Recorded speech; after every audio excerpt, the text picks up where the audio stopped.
एक बच्ची है अंजलि, उससे बात हो रही थी मेरी कुछ दिन पहले। अच्छी बच्ची है, काफी मेहनत कर रही है। तो उसकी कहानी बताता हूँ मैं आपको। 2019 में उसने बीकॉम किया दिल्ली में, और बीकॉम के बाद वो गवर्नमेंट एग्जाम की तैयारी करने लगी। उसको फाइनेंस में इंटरेस्ट था, बैंकिंग में इंटरेस्ट था, तो बैंक पीओ की तैयारी कर रही थी। अच्छी बात है। तो उसने दिए ये एग्जाम्स, और पहले कुछ राउंड क्लियर हुए और लेटर कुछ राउंड्स क्लियर नहीं हुए। अब ये एग्जाम्स के साइकिल सालों के चलते हैं, तो करते करते 2 साल हो गए, क्लियर नहीं हुआ। अब क्या हुआ? अब करियर पे एक गैप दिखने लगा, रेज्यूमे पर एक गैप दिखने लगा। तो उसने क्या सोचा, क्या करते हैं कि चलो डिस्टेंस एमबीए कर लेते हैं। क्यों डिस्टेंस एमबीए करने का क्या फायदा होगा? आपका रेज्यूमे है, उस पर आपको गैप नहीं दिखेगा। अच्छा सोचा, ठीक है।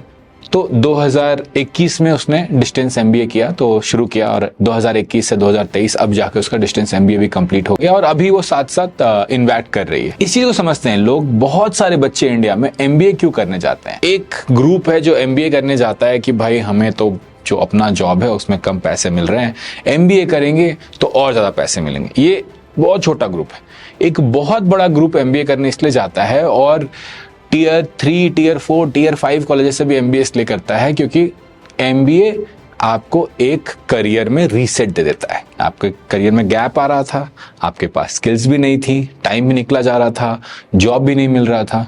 तो आपने कहा कि यार मैं कैसे एक्सप्लेन करूंगा इस 2 साल 3 साल के गैप को, तो might as well do an MBA, क्योंकि एमबीए आपको एक रीसेट दे देता है। और जब रिक्रूटर भी देखता है, रिक्रूटर भी ऐसा सोचता है कि अरे चलो एमबीए किया है तो 2 साल लगाया होगा, क्योंकि डिग्री तो बिना 2 साल लगाए मिलेगी नहीं।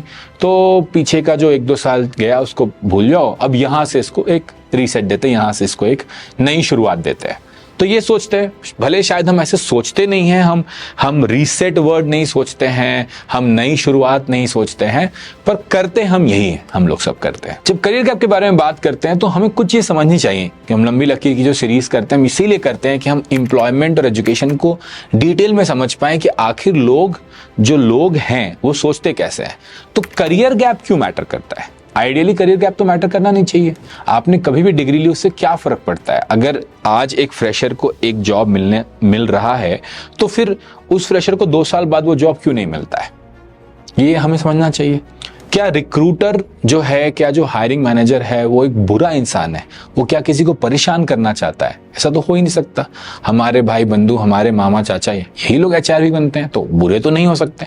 तो क्या होता है फिर? होता ये है कि इंडिया में जब एक जॉब निकलती है तो उस जॉब पे 10,000 से ज्यादा एप्लीकेशन आ जाते हैं। तो अब जो एचआर है वो बेचारा परेशान होता है। यार एचआर को क्या करना है? देखो, एचआर का काम सारे कैंडिडेट को इंटरव्यू करना नहीं है। एचआर का काम हर किसी को मौका देना नहीं है। एचआर का क्या काम है? एचआर एक कंपनी का एक कॉस्ट फंक्शन है, मतलब उसमें पैसे खर्चे हो रहे हैं और उसको अपना कॉस्ट ऑप्टिमाइज करना है। तो उसे कम समय में फिटिंग टैलेंट, मैचिंग टैलेंट लेकर आना है। तो एचआर एक मैचिंग प्रॉब्लम सॉल्व कर रहा है। ये रिक्वायरमेंट है, क्या इसमें कोई फिट हो सकता है, क्या इस पे कोई मैच हो सकता है? और अगर मैच हो जाता है तो बहुत बढ़िया बात है। तो रिक्रूटर ऐसे सोच रहा है, एचआर ऐसे सोच रहा है। अब जब मुझे मैच करना है और मेरे पास 10,000 से भी ज्यादा एप्लीकेशंस, 50,000 से भी ज्यादा एप्लीकेशंस आए, तो मैं क्या करूं? तो मैं फिल्टर लगाऊंगा। क्या फिल्टर लगाता है? उसमें उसका मानना है इस तरह से कि यार देखो, अगर कोई बच्चा ग्रेजुएट किया, उसको जॉब नहीं लगी, और 2 साल हो गए, 3 साल हो गए, उसको जॉब नहीं लगी, इसका मतलब उसने बहुत हाथ पांव मारा होगा, बहुत जगह ट्राई किया होगा, बहुत लोगों ने पहले ही उसे फिल्टर आउट कर दिया है, इसलिए जॉब नहीं लग रही। ऐसे ही सोच रहे हैं। हम भी तो ऐसे सोचते हैं ना। जब हम कोई जोमेटो पर जाते हैं या कोई सामान खरीदते हैं, और जब हम फिल्टर लगाते हैं, तो हम फिल्टर लगाते हैं ना कि 4.0 से ऊपर की रेटिंग हो।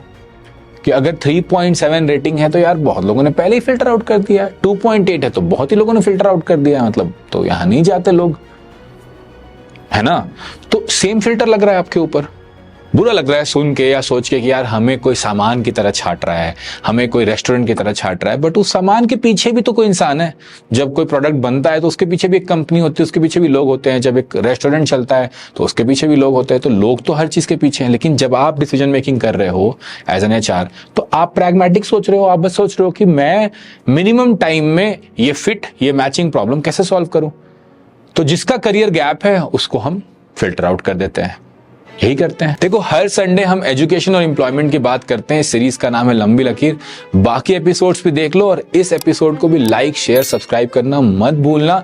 ये चीजें सही में तुम्हारी जिंदगी बदलने वाली है। पहले तुमने एचआर को समझ लिया, अच्छे से समझ लिया, अब एक बार और सोचते हैं एचआर के बारे में। एचआर क्यों फिल्टर आउट करता है, करियर गैप पे क्यों फिल्टर कर रहा हूं? सेकंड के लिए एग्जांपल लेते हैं कि रिक्वायरमेंट है एक फाइनेंशियल एनालिस्ट की, जो एक एस्टैब्लिशमेंट को, एक कंपनी को उसके फाइनेंसेस के थ्रू, उसके इनकम स्टेटमेंट के थ्रू, उसके बैलेंस शीट के थ्रू, उसके कैश फ्लो के थ्रू समझ सके, एनालाइज कर सके। यही होता है फाइनेंशियल एनालिस्ट की भाई इनकम स्टेटमेंट्स हैं और बहुत सारे अदर स्टेटमेंट्स हैं, उन स्टेटमेंट से क्या मैं ये बता सकता हूं कि ये कंपनी अच्छा कर रही है या बुरा कर रही है। स्किल तो ये चाहिए, ये चाहिए, उसको चाहिए कि भाई इसे गूगल शीट्स, प्रेजेंटेशन, रिसर्च, ये सब चीजें आती हूं।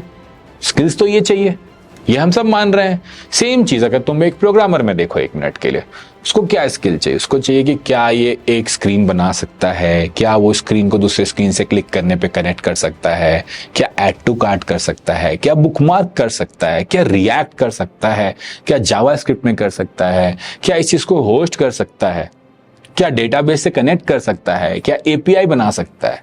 स्किल्स तो ये चाहिए, ये तो हमें क्लियर है कि हमें स्किल्स क्या चाहिए। लेकिन प्रॉब्लम क्या है? प्रॉब्लम ये है, एचआर को भी पता है और सबको, कि स्किल्ड लोग तो मार्केट में है ही नहीं। सच्चाई है ना, स्किल्ड लोग तो मार्केट में है ही नहीं। तो जब स्किल्ड लोग मार्केट में नहीं है, तो अब जो मुझे फिल्टर करना है, अब मैं किसी भी चीज से फिल्टर करूं जिससे मेरे को आसानी से फिल्टर हो जाए और कुछ लोग मिल जाए जो एनफ स्मार्टनेस का सिग्नल दे पा रहे हैं, उनको मैं ले आऊं और सिखा दूं और बता दूं और पढ़ा दूं और किसी तरह काम पर लगा दूं 2 महीने 3 महीने ट्रेन करके। चाहिए थे स्किल्ड लोग, है नहीं मार्केट में, तो फिल्टर हो रहा है अलग ढंग से। तो आप बोलोगे कि फिर क्या करे भैया, स्किल सीख जाए? तो मैं बोलूंगा हाँ, लेकिन स्किल्स सीख जाने से तो समस्या सॉल्व नहीं हो जाएगी, क्योंकि स्किल्स को रेज्यूमे पे दिखाने के लिए आप बोल दोगे मुझे फाइनेंशियल एनालिसिस आता है, आप बोल दोगे मुझे एक्सेल आता है, आप बोल दोगे मुझे पीपीटी आता है, आप बोल दोगे मुझे रिसर्च आता है, हेल आप जाके लिख दोगे मुझे रिएक्ट जेएस आता है, मुझे जावास्क्रिप्ट आता है, फंक्शनल प्रोग्रामिंग आता है, डेटाबेस आता है। आप तो कुछ भी कह सकते हो, और करते भी हैं लोग। कहीं पर जाकर 1 महीने का एक कोर्स कर लेते हैं, कोई उधर से कहीं सर्टिफिकेट ले आते हैं, उधर से कुछ ये ले आते हैं और डाल देते रेज्यूमे पे। तो एचआर भी समझ रहा है, वो भी बेवकूफ नहीं है, उसने भी मतलब आज तो एचआर बना नहीं है, उसने भी पता है कि यार रेज्यूमे पे अगर स्किल्स ऐसे बक्सा बक्सा करके जो पिल्स बनाते हैं आप लोग, वो पिल्स में स्किल लिखा हुआ है तो उससे स्किल आता नहीं है। वो कहने सुनने की बातें अच्छी लगती है, यही सच्चाई है। तो फिर क्या करें? स्किल सीखने से तो काम नहीं चल रहा मेरा, तो क्या करें भैया? तो हमने इस सीरीज का नाम लंबी लकीर क्यों रखा? इसीलिए रखा कि जब आप लंबी लकीर खींचोगे तो लोगों को दिखेगा, है ना। हमने एक कहानी सुनाई थी बहुत पहले कि एक बार अकबर जो है एक लकीर खींचते हैं और सबको बोलते हैं कि बिना इस लकीर को छुए इसको छोटी कर दो। हमारे जीवन में करियर गैप भी एक ऐसी लकीर है जिस पर सबका ध्यान जाता है, इस लकीर के ऊपर। अब हमें बिना इस लकीर को छुए, क्योंकि जो गैप तो हो गया है, मैजिकली गैप तो हटा नहीं सकते हैं, तो बिना इस लकीर को छुए हमें इस लकीर को छोटी करने है। तो क्या तरीका है? तो बीरबल ने क्या किया था, उसके बगल में एक लंबी लकीर खींच दी। जब लंबी लकीर खींची गई तो पहली वाली लकीर छोटी हो गई। और हमें भी यही करना है अपने करियर में। करियर गैप है, एक लकीर है, उससे एक लंबी लकीर खींचनी है। तो कैसे खींचे लंबी लकीर? ये भी मैंने कहा कि स्किल सीखने से सिर्फ नहीं हो जाएगा। तो आखिर लंबी लकीर एक बड़ा सिग्नल कैसे बनाए एचआर के लिए? ऐसे बनाए कि प्रोजेक्ट बनाए। हम बोलोगे भैया प्रोजेक्ट क्या बनाए? कुछ भी बनाओ यार। एक प्रोग्रामर को ले लेते हैं, वो क्या करता है, वो क्या कर सकता है कि भैया मुझे किसी की परमिशन नहीं चाहिए, मैं एक रिएक्ट ऐप बनाता हूं, उसको होस्ट करता हूं, उसको एपीआई से कनेक्ट करता हूं, उसका टेस्ट यूजर बनाता हूं, उसको थॉरोली टेस्ट करता हूं। काफी सारा टाइम भी लगता है इन चीजों में। ऐसा नहीं है कि 1 महीने में हो जाएगा, 2 महीने में हो जाएगा, इसमें काफी सारा समय भी लगता है। तो लंबी लकीर का कैरेक्टरिस्टिक है कि उसमें ढेर सारा टाइम लगता है। एमबीए भी इसीलिए एक तरह का रीसेट है, एक तरह की लंबी लकीर है, क्योंकि एमबीए में बहुत सारा टाइम लगता है। तो एचआर को पता है यार पहले जो भी किया, अभी तो 2 साल तो लगाया ना फिर से इसने कहीं पर। जब तक आप कुछ महीने, 6 महीने, 8 महीने, 12 महीने, 2 साल नहीं लगाओगे एक नए स्किल पे और वहां पर एक लंबी लकीर नहीं खींचोगे, फिर से मैं कह रहा हूं, सिर्फ सीखते रहने से फायदा नहीं है, बनाते जाना है। सिर्फ स्किल से काम नहीं होगा, प्रोजेक्ट की लंबी लकीर खींचनी होगी और लंबी लकीर को समय लगता है। थोड़ा और समय लगाइए, स्किल सीखिए, प्रोजेक्ट बनाइए, और फिर जो अंजलि की कहानी है वो आपके साथ भी होगी। अंजलि के केस में क्या हुआ, उसने बहुत सारे अच्छे मॉडल्स बनाए। हमने जाकर वो मॉडल्स रिक्रूटर को, एचआर को दिखाएं। बढ़िया लग रहा है, कोई दिक्कत नहीं, अच्छा है यार, एक्सेल भी बना लिया, शीट बना लिया, रेफरेंसिंग कर ली, इतने सारे सेल्स बना लिए, इतना सारा क्रॉस रेफरेंसिंग मार लिया, बढ़िया है, ठीक है। इस बच्ची को 2 साल का करियर गैप है। रिक्रूटर इज लाइक कि कोई फर्क नहीं पड़ता, अगर मुझे स्किल का इंसान मिल रहा है तो मुझे करियर गैप से क्या फर्क पड़ रहा है। करियर गैप से तो तब फर्क पड़ता है ना जब मेरे पास वो 10,000 लोग एक जैसे आते हैं, तब ना मुझे छांटना है। अभी तो मुझे स्किल वाले लोग तो मिल रहे हैं, तो फिर मुझे कोई टेंशन ही नहीं है। और ये जो मैंने फाइनेंशियल एनालिसिस में देखा है, ये कई बार मैंने नियोजी में भी देखा है कि भाई जो बच्चा प्रोजेक्ट बना लेता है, 5 महीने 8 महीने लगा देता है, एक अच्छा प्रोजेक्ट होस्ट कर देता है, कोई उससे कोई बैकग्राउंड नहीं पूछता। एक मेरे स्टूडेंट है दानिश, 2021 का नियोजी ग्रेड है, उससे भी कुछ दिन पहले मिला मैं, 2 साल हो गया उसको। तो उसने 3 साल ब्रेक लेकर उसने क्या किया था, यूपीएससी की तैयारी की थी, और फिर वो नियोजी आया और उसने बनाया, पहले जॉब लग गई, 2 साल हो गए, प्रमोशन भी हो गया उसका। मैंने उससे पूछा कि अब फर्क पड़ता है किसी को करियर गैप के बारे में? तो नहीं भैया, अब तो लोग काम देखते हैं, सच्चाई यही है।